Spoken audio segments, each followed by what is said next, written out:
Y'all ain't playing my sounds. Don't tell me to calm down. Don't tell me to calm down. Only time I go backwards is when I wanna moonwalk. Don't test me, my mood's wrong. Don't test me, my mood's wrong.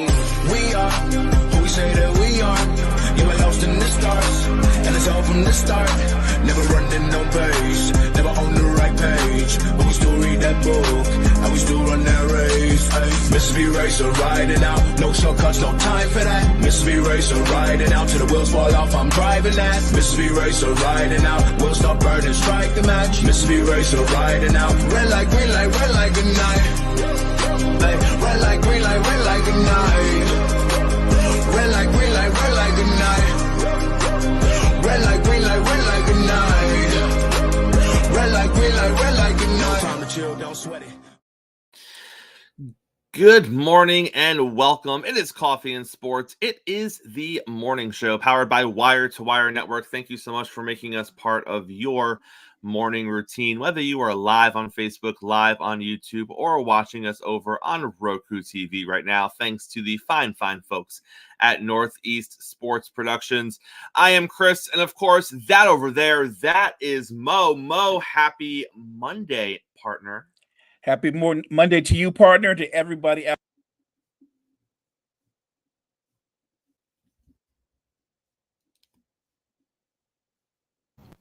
Crazy sports week, really busy sports weekend.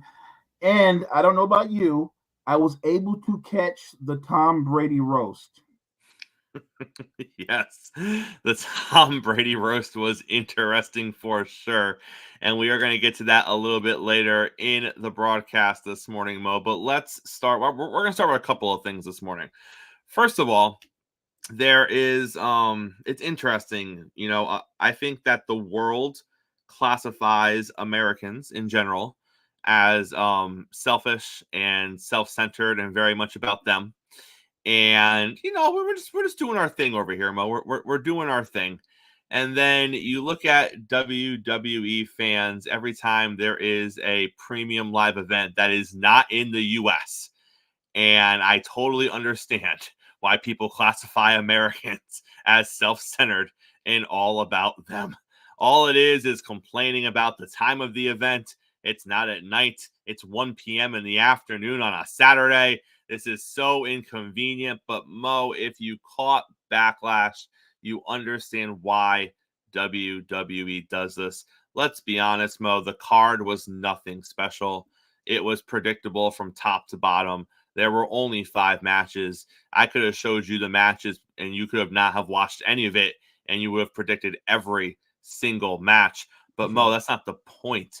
The point is the live audience in France literally made it a spectacle. Every single match felt like a WrestleMania main event match because of what the audience was giving you. The singing, the chanting, the way that they were interacting with the superstars while they were in there doing their thing. That is why WWE does this. That is why WWE goes overseas. That is why they're going to continue to do this. If you are a wrestling fan and you are upset that WWE is giving premium live events to other countries and it's messing up your viewing schedule, it is going to continue to happen because they have been a success as they have done them, Mo.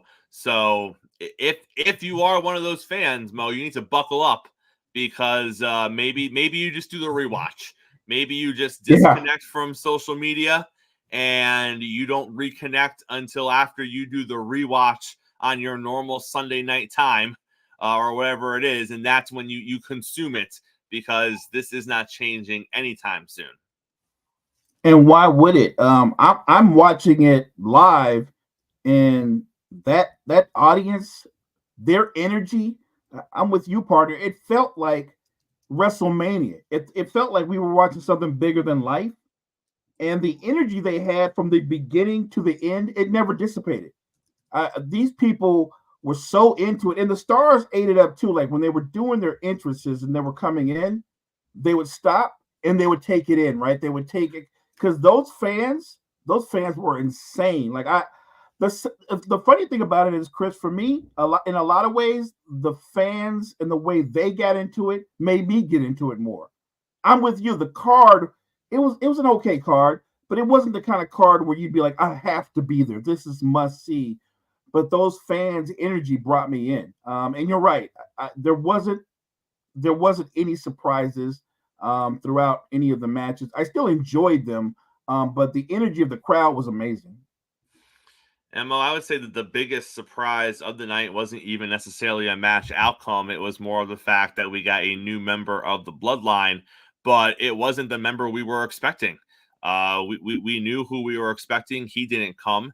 Instead, we get the brother instead. So it looks like the Bloodline is going to grow to at least one more than it currently has. But aside from that, the match outcomes were predictable. But again, the environment of the show, it was very much an elevated pay-per-view quality Monday after WrestleMania, with the way the crowd was electric all throughout.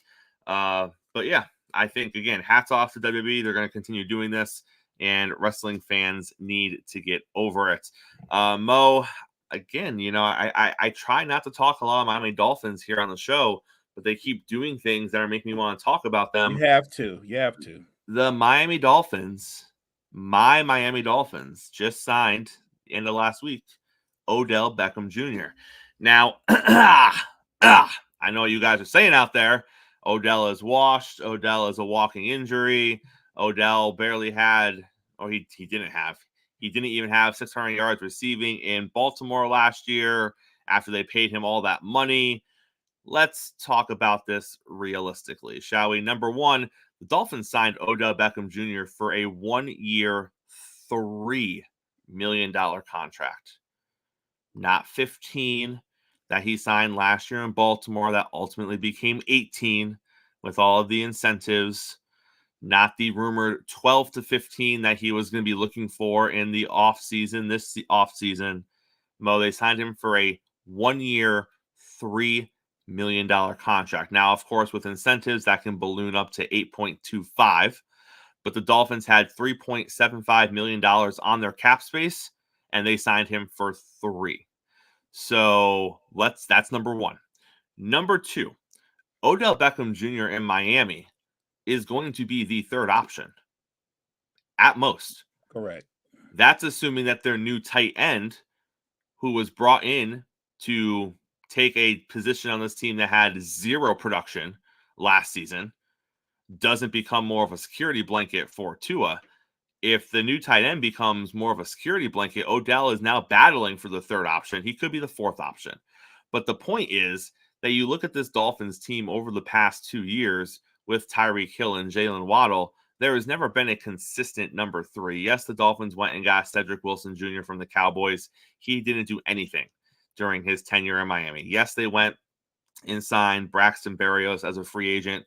He is a great addition to these special teams, and he is good out of the slot, but he was not nearly as productive as they thought he was going to be within that system.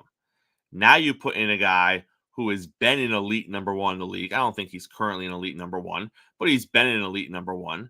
You bring in a guy that has all the tools when healthy to be a top-end number 2, and what you're asking him to do is just be a productive number 3.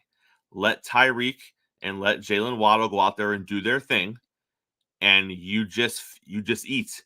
You just eat the underneath stuff. You just eat the middle stuff. You are just there to eat in the opportunities that are going to open up for you, Mo, because you have two absolute burners who are already eating up 50% of the completions in this Dolphins offense. 50.25 is what Tyreek and Jalen were taking in last season. That was the third highest wide receiver duo overall completion percentage from a quarterback in the NFL last season.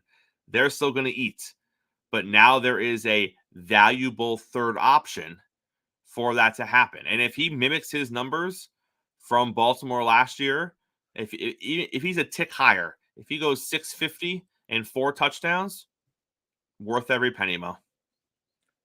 I think what it also gives you is it gives you the bigger receiver that can go ahead and go and make contested catches, right? Those more physical catches. I don't think Odell Beckham Jr. is going to have a high yards per catch, but I think he'll be very productive. I think he's going to be a chain mover, like you said, Chris, around those two burners.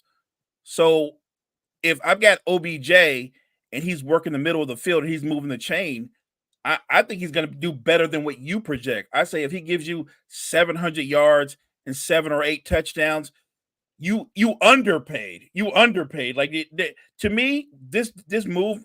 As soon as I saw it low risk, high reward. It's that simple. If he doesn't pan out, if he's less than he was in Baltimore, it won't change what Waddle or Tyreek will do. It won't. They're going to be who they are.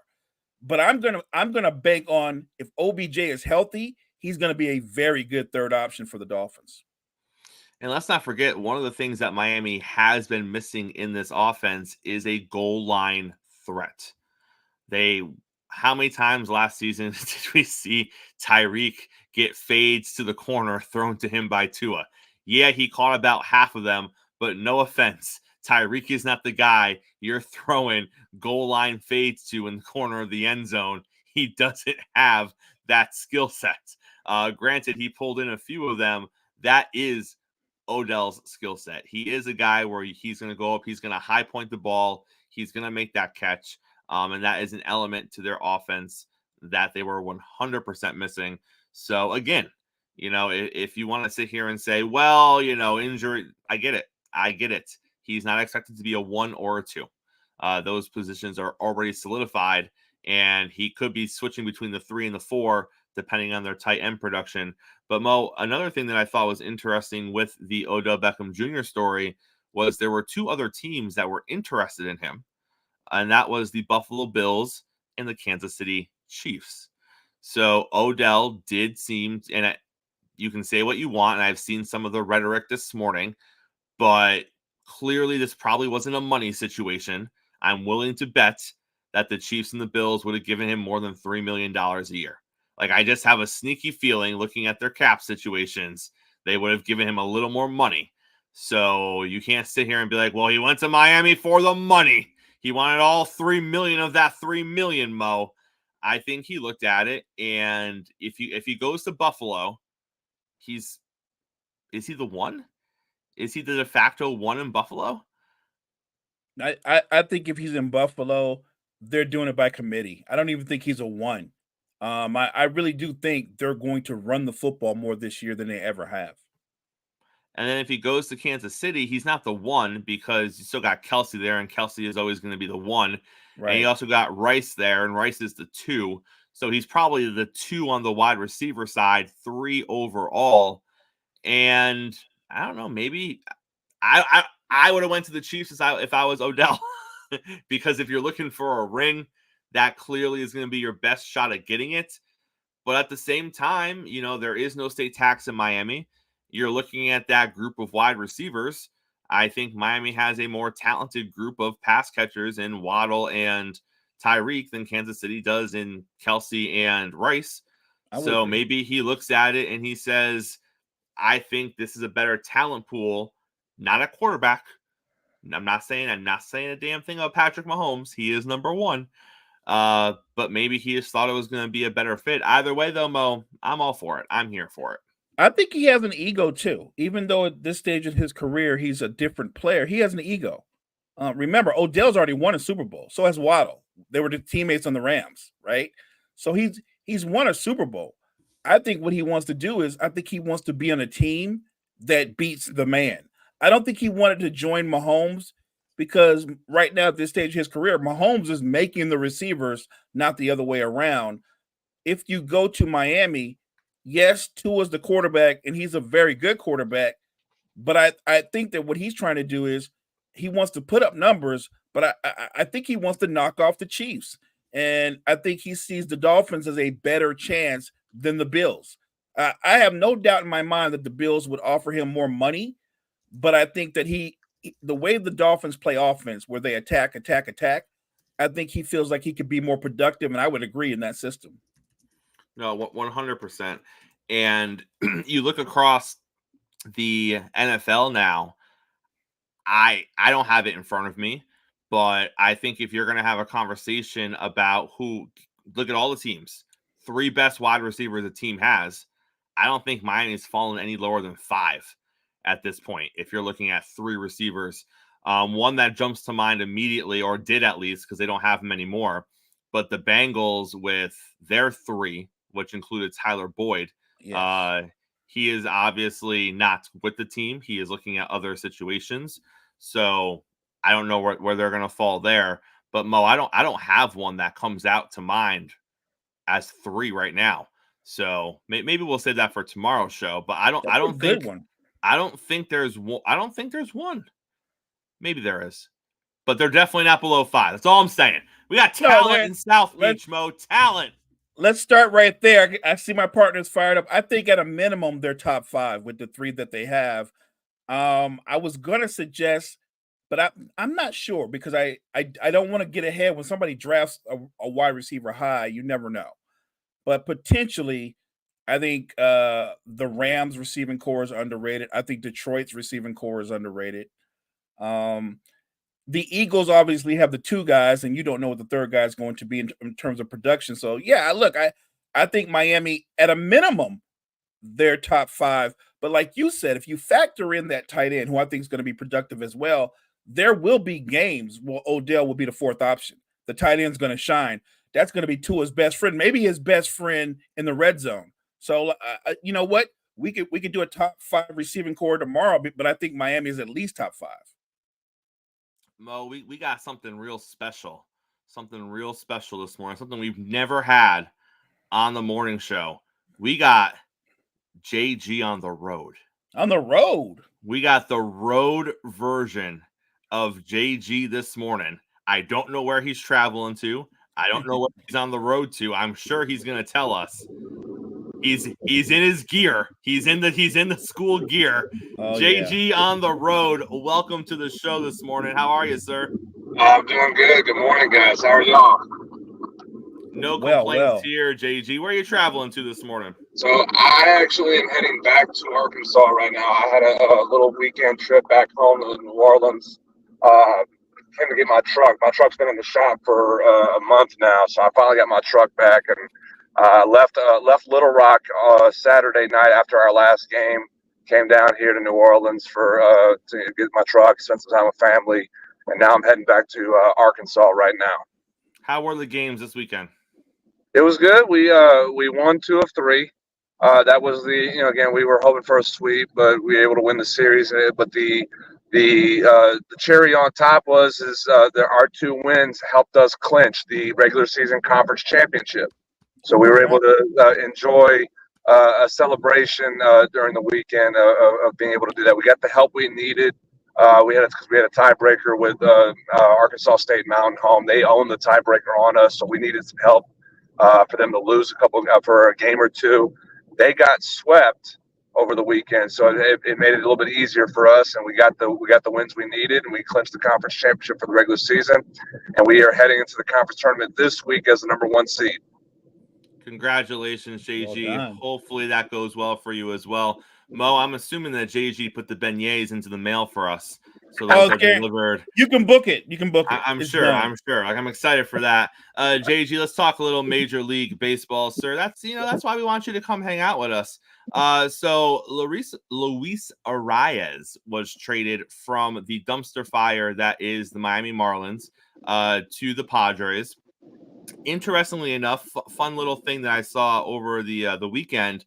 One of the minor league prospects that he was traded for, when the trade became official, that minor league prospect was not only playing in a game in the minors, he was running the bases. He was on second base when the trade was confirmed, and the game had to be stopped to get him off the base paths because he was no longer a part of that affiliate organization, which just the roller coaster that is minor league baseball for sure when it comes to these trades. But JG, Luis Arias, he is a quality batting average guy. He has a career batting average over 300. Obviously, he's on a team in Miami that was absolutely terrible. He goes to a slightly better spot with the Padres. They're looming around 500 right now. Do you see this as a move that long-term is going to be something where you look back and you say in the 3 or 4 years, like, great job by the Padres to go pick him up? Or is just this kind of one of those things where they're just improving that position a little bit and it's not going to be a needle mover?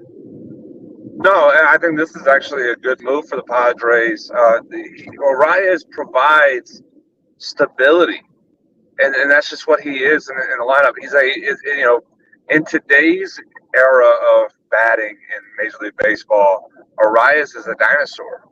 High batting average, singles hitter, can hit the ball, can hit for some power if when he wants to. He can, and power for him is gaps. But he puts the ball in play.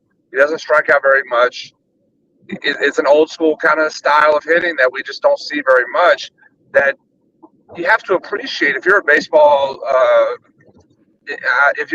lifer, if you're a baseball fan, more of a baseball fanatic than just a casual fan.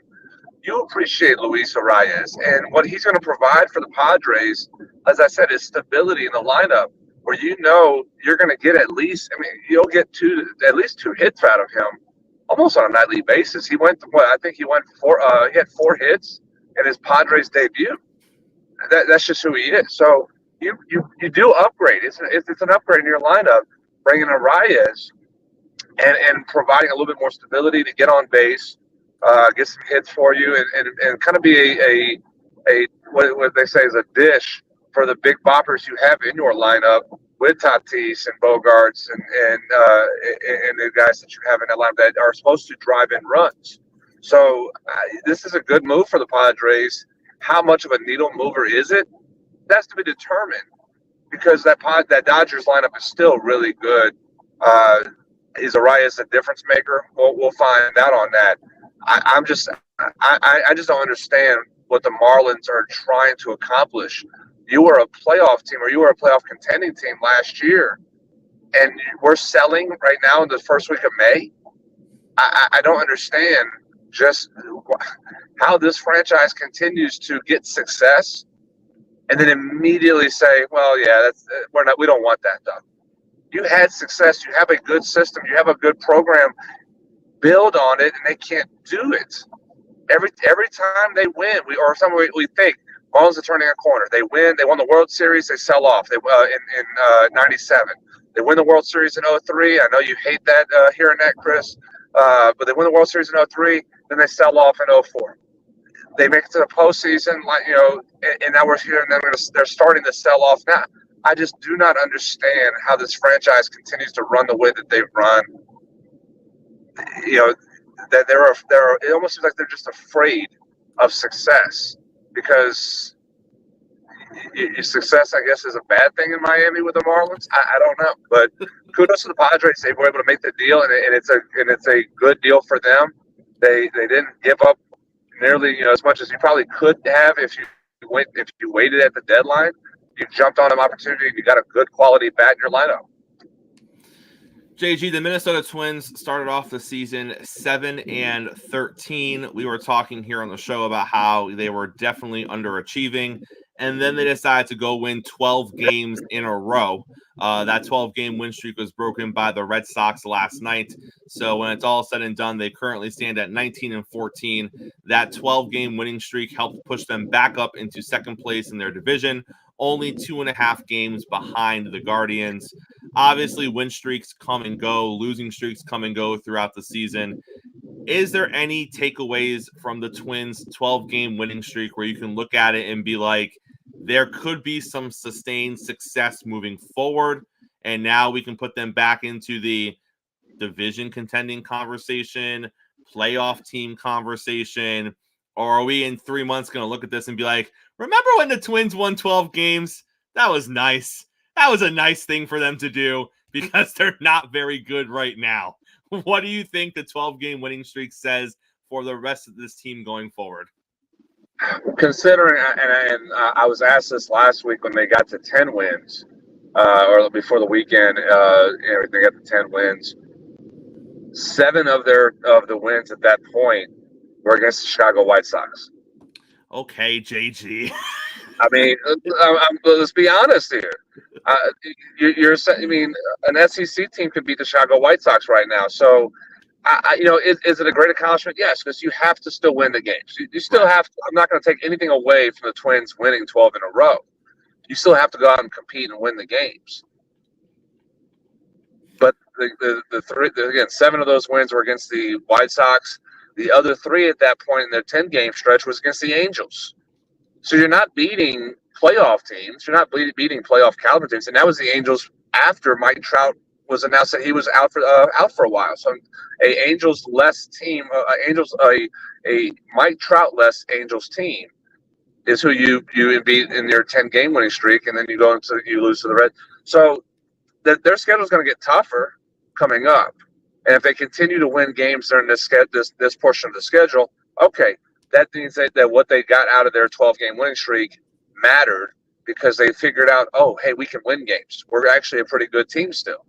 So we can handle that a little bit. But if they go 500 in the tougher stretch that they're going to be in here in the next couple of weeks, it just tells you that they beat up on bad teams in their win streak.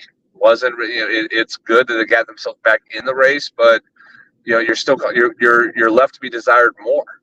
And I feel like that's what I kind of feel right now with the Twins. I feel like there's still more there that needs to be shown before we sit there and say this is still the class of the division that the Minnesota Twins are versus the right now the Guardians or even the younger teams as the Tigers and Royals that have been showing all season right now. So kudos for the 12-game winning streak, but I need to see a little bit more before I can put them in the echelon of playoff contending teams as we get into the summer. JG, before we let you go this morning, the Nationals debuted their pull-over uniforms this weekend. I need to know, JG, where do you stand on the pull-over uniform?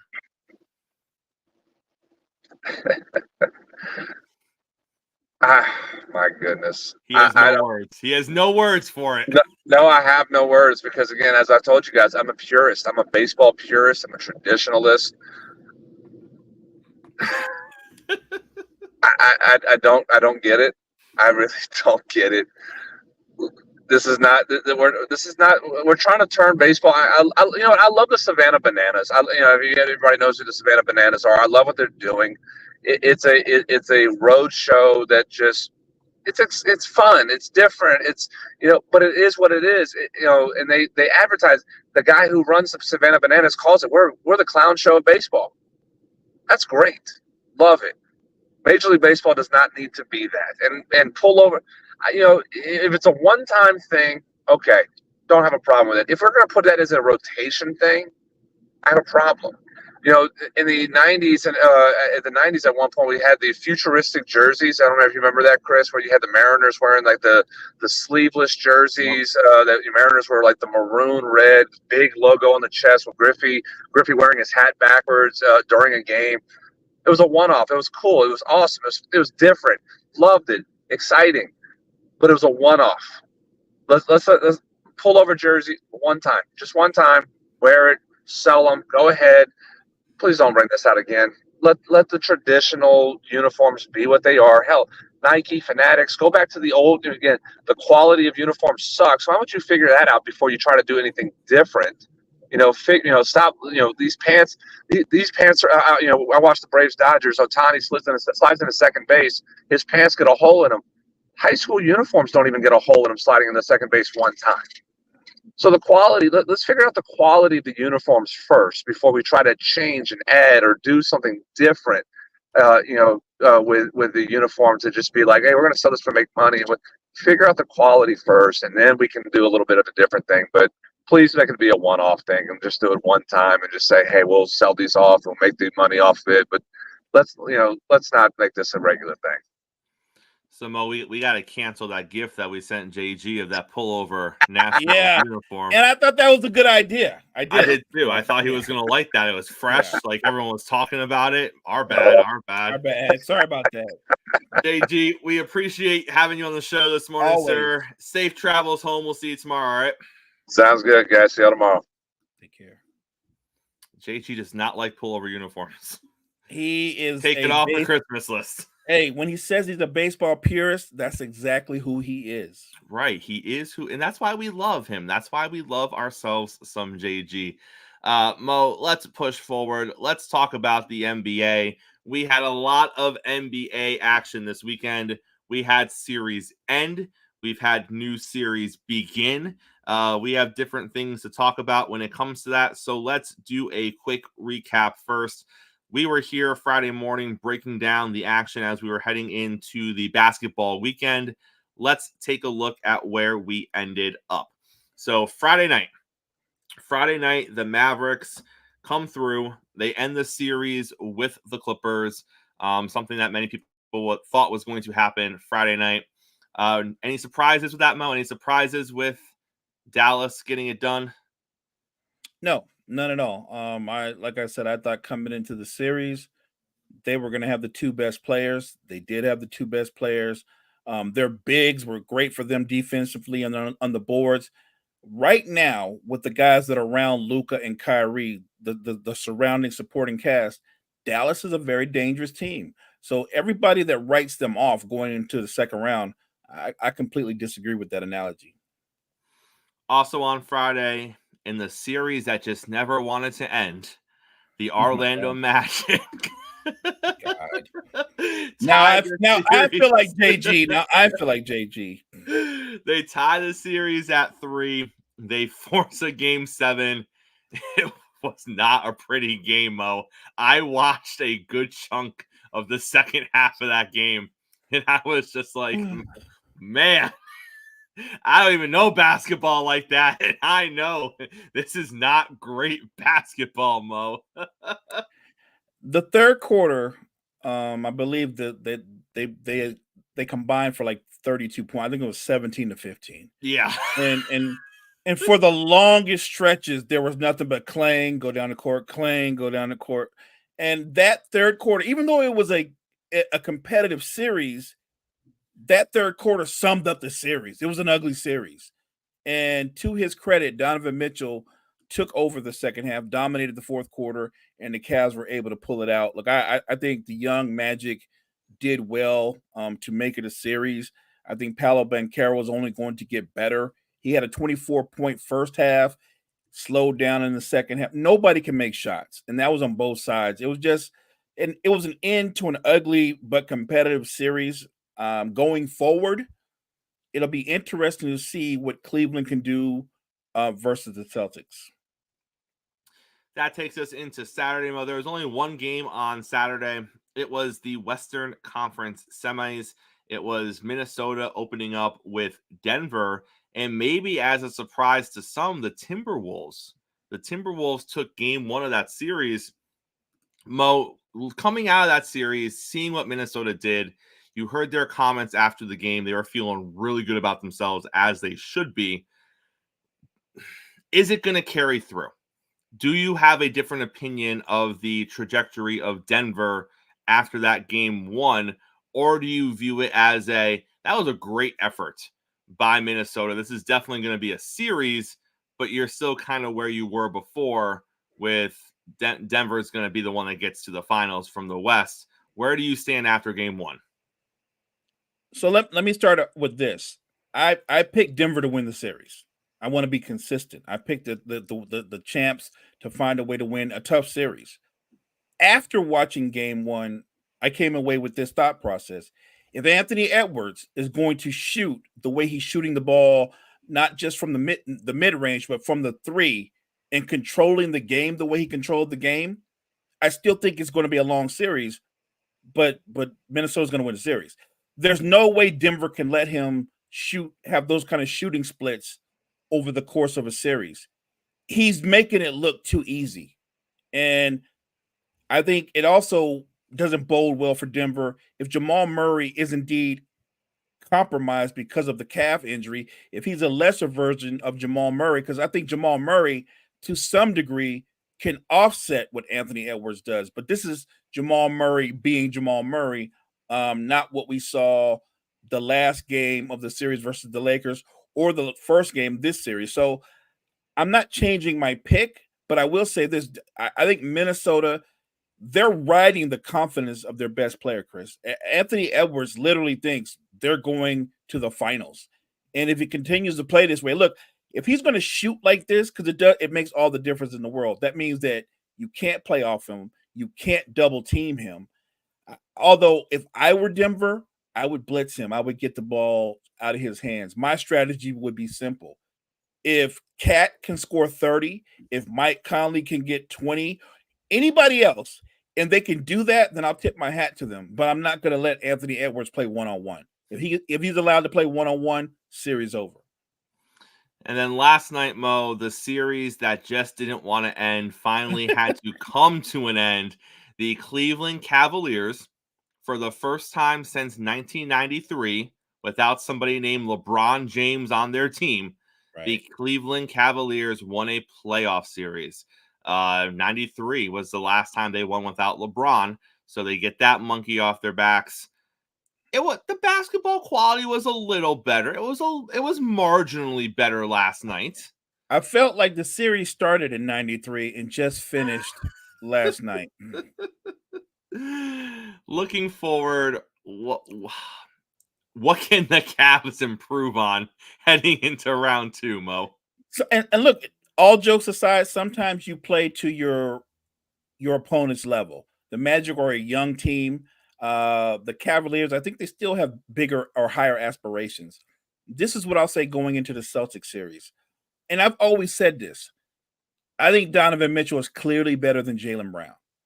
I think Jason Tatum is more accomplished and more talented than Donovan Mitchell. But here's the thing. I think Donovan Mitchell he's one of those guys, if you rank players, he ranks above Brown, but probably slightly below Tatum. But he has more dog in him. He's dangerous because he's got that kind of dog in him that Brown has, but he's more talented than Brown. So I actually think that if this ends up being a very good series, it'll be because of Donovan Mitchell. It'll be because he's going to average 35 plus this series. And if the Celtics allow that to happen, to me, that's an indictment not just on their coaching staff, but it's an indictment on Jason Tatum. This should not be a long series. I think Cleveland should win a game.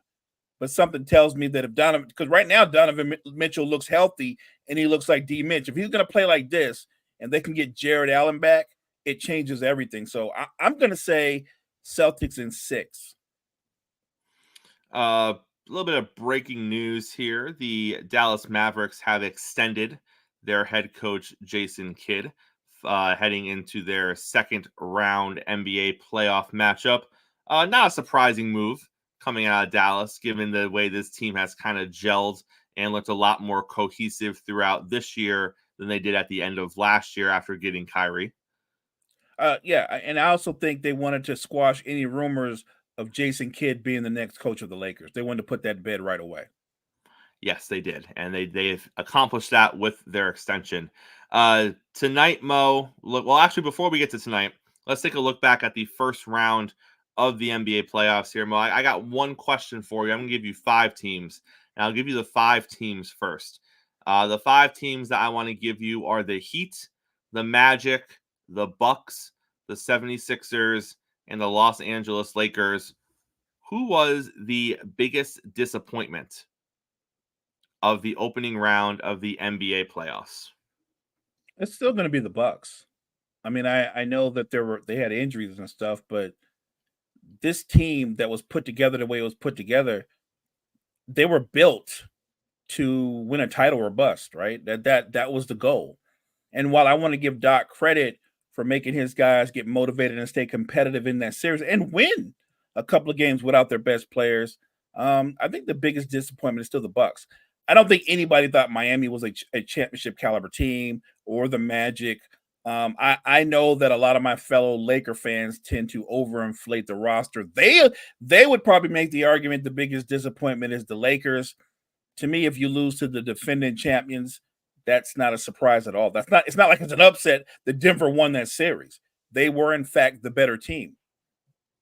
100%, Mo. And if you look at what's happening tonight, we got 2 games tonight in the NBA. The first one is the Pacers and the Knicks. It is game 1 of the Eastern Conference semifinals. We joked around last week that the Knicks are kind of getting a little bit of a bye here going into the second round of the playoffs. Not trying to be disrespectful to the Pacers at all. But Mo, when you look at these 2 teams on paper, how does it go more than 5 games? Because unless there is a health issue, unless there is we just completely weren't prepared to play basketball kind of issue, if both teams play to the level that they're capable of playing, this can't be more than a 5-game series. And here's the interesting part. If you went top to bottom, the Pacers actually are the more talented team. And yet, top to bottom, they're more talented. But when you look at the way each team plays and their playing style, the Knicks just outwork you. They're going to be physical. They're going to be relentless. How this goes 6 or 7 games even, one, Tyrese Halliburton has to be a lot better than he was versus the Bucks. 2, the Pacers shooters, they have to shoot a much higher percentage from behind the arc. If they can make shots, because they're going to get open looks from time to time, if they can make shots, then it becomes a series because they're going to get out rebounded. The Knicks are a terrific defensive rebounding team. They're a very good offensive rebounding team. The Pacers are not. They don't crash the boards. They don't work the boards like that. What they try to do is they try to leak Halliburton out, and that compromises them in some ways. So to me, unless Jalen Brunson suddenly just becomes god-awful and he's not as effective as he's been versus the Sixers, this should be a 5-game series at max. And this is no disrespect to Indiana, but I just saw what they did against a depleted Bucks team, and that series went much longer than it should have ever went. Why would I think that they would elevate to a level where they would be able to beat the Knicks? I just don't see that. We also got game 2 of the Western Conference semis tonight, the Minnesota Timberwolves and the Nuggets. Mo, there's no worry right now. If Minnesota wins game 2 and takes the 2-0 lead, I think we can start to worry then. Well, look, I don't know about you. Since I picked the Nuggets, there's going to be mass panic for me. Because, look, if they go up 2-0, the obvious has happened. Anthony Edwards went in there again in Denver and got an easy 40 points. I'm just telling you that Mike Malone is a smart coach. He's got to know that you can't let Anthony Edwards control the pace of the game. And I think you have to blitz him. You have to challenge Anthony Edwards to have 11 or 12 assists versus the 40 points, 8 rebounds, and 6 assists. You have to take something away. If they don't take something away, Minnesota could very easily end up winning game 2. Like I said, Jamal Murray's injury, that calf injury, it's one of those kind of injuries where if they sat him for a game or 2, I don't think it's going to make that much of a difference. He's going to be who he's going to be the rest of this playoffs. They're going to have to find a way to get him off early offensively, and they're going to have to find a way to get Michael Porter Jr. easier looks, because right now what Minnesota is doing really good on defense, Chris, is they're guarding Joker with Towns, and they're having Gobert come over and clog the middle and alter his shots from the weak side, which is it's an excellent strategy. It also challenges something that Denver loves to do, and that's have Aaron Gordon sneak behind the baseline for lobs and dunks. Well, when you've got Gobert just sitting there, that takes away those lobs and dunks. They're going to have to find another way for Aaron Gordon to be effective in this series offensively. But yeah, I think tonight's game is going to be a terrific game, but it really will come down to, can they slow Anthony Edwards down at all? And I think we'll know 10 minutes in what we're looking at, because any game in the NBA, a defense can throw a wrinkle at you and you can be like, oh, okay. And maybe you don't adjust on the fly the best way that you want to. Well, now you've had a couple of days, if you are Denver, to go in there, look at it, and figure out what you're going to do if you see that defensive look again. I assume they're going to have an answer for that tonight, Mo. If they don't, and it ends up being much the same coming out of game 2, now we have a different situation on our hands. My guess is that you're going to see Minnesota go back to the defensive set that worked. You're going to see the response from the Nuggets, and then we're going to see where we officially are after that. Because when you get to this point in the NBA playoffs, that we are playing chess, we are not playing checkers. 100%. So we will see what happens with that. Before we get off the NBA, though, Mo, I want to throw this at you. I was listening to some stuff over the weekend, and there was a popular Fox Sports personality who threw out this comment, and I was like, man, I want to hear Mo's reaction to this. His comment was that Jalen Brunson is the greatest quarterback that New York has right now. All of New York. I think that Jalen Brunson has been terrific. I've been a fan of his going back to his college days. I was a big fan of him when he was with the Mavs. He is one of those guys that is a chronic overachiever. But right now, he's on the Knicks. The Knicks are the hottest thing in New York right now. So in the spirit of what's going on right now, I think that statement's okay if you're talking about right now. Obviously, Aaron Rodgers isn't playing, right? Like let's start there. He hasn't played yet. Josh Allen hasn't played yet. Again, he's also in New York as well. He's already better than Daniel Jones. Let's just come on now. Come on. I'll give you the Daniel Jones thing, right? But yeah, I'm not going to go that far and say he's the best quarterback. Let's just say that right now, though, he and the Knicks are the hottest thing in New York. Speaking of quarterbacks, there was a little roast last night. If you saw it, Tom Brady had the Netflix roast. If you did not watch the roast, you need to go and watch it. We can't even recap everything that was entertaining throughout. There was so much that they packed into the roast of Tom Brady. But I did want to touch on one thing. And in true Tom Brady fashion, even in a situation where he is meant to have no control, right? Because you're bringing up all these different people that have different connections with him through his playing career, through his personal life, and they are touching on everything. Nothing was off limits last night when it came to the life and the career, specifically the life of Tom Brady. Nothing was off limits. But there was one moment. There was a moment where we took a little turn and the focus went to Robert Kraft. And the focus went to that incident from 2019 with the massage and the massages. There was a few of those. Mo, to see Brady shut that down. So, I mean, I was just sitting there like, God damn, he is good. Literally stop the show. Stop the show, went up to the podium. It was a hot mic. Hot mic. He went up so the comedian that was up there is actually known as the roast master, Jeff Ross, and I've seen Jeff Ross 1,000 times. He went up to Jeff Ross and he whispered in Jeff Ross's ear, but I heard I'm sure you heard what he said too. We all heard it. he said, don't say that again. And Jeff Ross moved off of that. He changed it. He got off of that. I was like, that's Tom Brady. That's Tom Brady. That is Tom Brady. This was not going to turn into a night where other people were catching fades and catching ricochets from Tom Brady in his life and his career, and he saw things getting a little sideways with the owner of the Patriots, and he went up there and he shut it down. And Mo, that was that. He did. Yeah, he shut it down, and you can see the look on Jeff Ross's face. He moved off of that. He moved off of that real quick. That I didn't hear any more massage jokes. No, we were done after that. They had to cancel. You guys may not know this, but the next person hit the stage was supposed to be Deshaun Watson, but they canceled his appearance. Right. That's all he had. All he had was massage jokes. Right. They were like, no.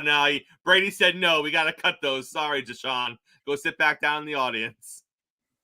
Yeah, Brady shut it down, man. He had total control. And look, the thing about a roast is this: there's supposed to be two things. They're supposed to be funny. There's jokes there are some jokes that are so funny you find yourself laughing out loud, and then there are some jokes that are so brutal, so personal, they make you cringe. That is the nature of a roast. And there were so many cringe moments, especially when they kept bringing up the situation with his ex-wife Giselle and the karate instructor. I mean, there were so many jokes about that. There were so many jokes about Aaron Hernandez. I mean, just brutal. So, I mean, Jeff Ross started the roast out. The man came out in a O.J. Simpson Buffalo Bills uniform with blood all over it, like just rough, brutal stuff, man. And again, you have to look at those things for what they are meant to be. And last night, it was what it was meant to be. And props to Tom Brady, because it was announced going into this thing that it wasn't going to be edited. It wasn't going to be cut.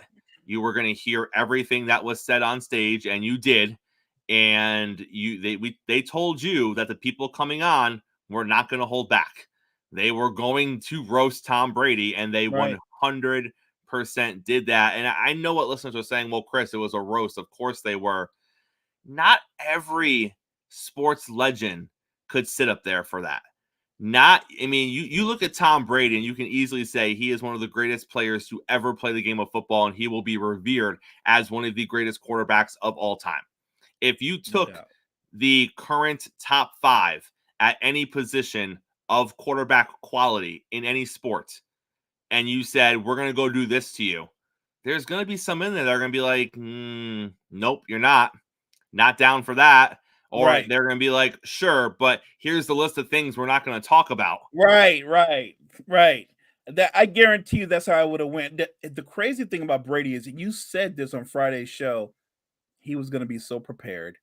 He was so prepared. His turn. He said a joke. It was a joke about Kim Kardashian. And I can say this one. This isn't brutal.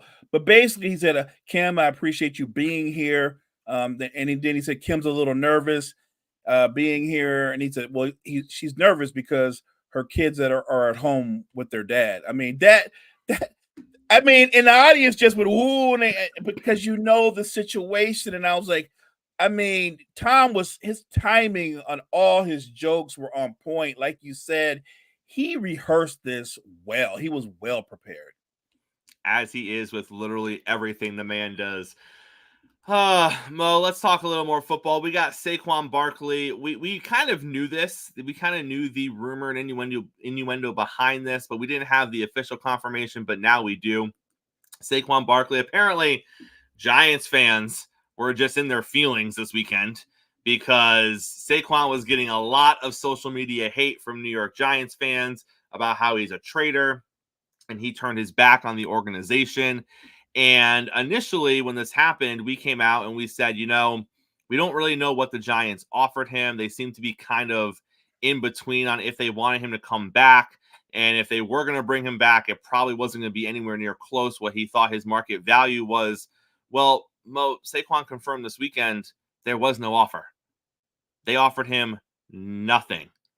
So you can't turn your back on a company or a team or a franchise when they didn't want you. Right. It's not like they made him a lowball offer. It's not like they made him an offer similar to what he was making this previous season. They made him no offer. So if they don't make you an offer, Giant fan, you can't come back to the team that doesn't want you. So of course he's going to go somewhere else. He isn't just going to be the Giants don't want me, Mo. I better hang him up. Career over. I gotta stay loyal to the fan base. What are we talking? Like, come on now. So in reality, the Giants turned their back on him. 100%. Right? That's what happened. Giants ownership and management made a decision and said he wasn't worth even a low ball offer. So what is he supposed to do in his career? No, he's still in his 20s. He's still in his prime. That he ended up on the Eagles, that's not his fault. That's their fault. They could have shut that down by making the man an offer. He's on the Eagles now. I would just tell Giants fans to get over it. Like the thing is, running backs don't make big money now in this league. Well, he got offered a very good deal. Why would he turn it down? It's probably going to be the last big deal he gets, considering I think he's 26 or 27. When the deal's up, he'll be in his 30s. The magic number for running back is usually 30 when you don't make money anymore. So I'm good with Saquon thinking about himself first. The Giants weren't thinking about him. 100%. Let's close out with this, Mo. The rumor and innuendo coming out of NBA league circles is that Devin Booker might be on the move. Apparently, there is a thought that the Phoenix Suns are going to look into the possibility of moving Devin Booker in the offseason. We knew that there was probably going to be a shakeup of some sort on that team. And when you're looking at the pieces they have to move, Mo, I think it's pretty easy to say the one that you're going to get the most interest in is going to be Devin Booker. I don't know what that looks like as far as what you're getting back for him, but that's your job, Mo. What does it look like? What are they going to get back if they try to move Devin Booker? So you're not going to get a player of equal talent.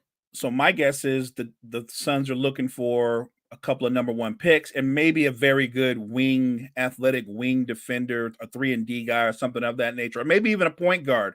Maybe they're looking for a point guard in return. But yeah, I think Devin Booker is worth at least 2, maybe even 3 number one picks. Remember, he's just in his prime. And while I'm not saying he's a greater player than KD, he's almost a full decade younger than KD. And he's a full decade better than Beal. So yeah, you're not. I know that sounded harsh, but Bradley Beal doesn't have any value. That's not a secret. Like you can put him out there, but it's not like nobody's going to go, we're going to give you this haul. They're not. If you offer me Bradley Beal, the most I would offer you in return is cap space. That's just me. So who is on Mo's all-time underachieving team? I feel like it's Bradley Beal, Buddy Hield, Tobias Harris. Like I think those are the first 3. I think those are the first 3 on Mo's all-time underachieving team. Let me be fair. Tobias Harris, even though I think he's easy to attack, he's not on my all-time underachieving team. He just had a really bad series versus the Knicks. Like that last game, how do you play 29 minutes and only take 2 shots? That's like something a bench warmer would do that you put in for like 3 or 4 minutes. He played 29 minutes, which means his teammates saw him go up and down the court, and they didn't look his way more than twice. Wow. We agree that Bradley and Buddy are on the team? Yeah, I mean, to a lesser degree, Buddy Hield, because he's not a star caliber player, but yeah, he is who he is. Like, it blew my mind that he played so great in the first half. And I think Gene was like, this is the Buddy Hield redemption game. I think, and then later in the game, he looked more like the Buddy Hield that he's always been. Mo, close us out on a Monday, sir. Guys, thank you so much for joining Chris and I on a Monday. Make sure you check out all the great content we have for you guys at the Wire to Wire Network. We're growing. It's because of your support, your likes, your subs, your follow. Wire to Wire Network, we appreciate you. Make sure you're back here, same time, same place tomorrow morning. We got JG back in the house to discuss more Major League Baseball. We are going to see where we landed with the result from the NBA playoffs tonight. All of that and more. Coffee and Sports. It's the morning show powered by Wire.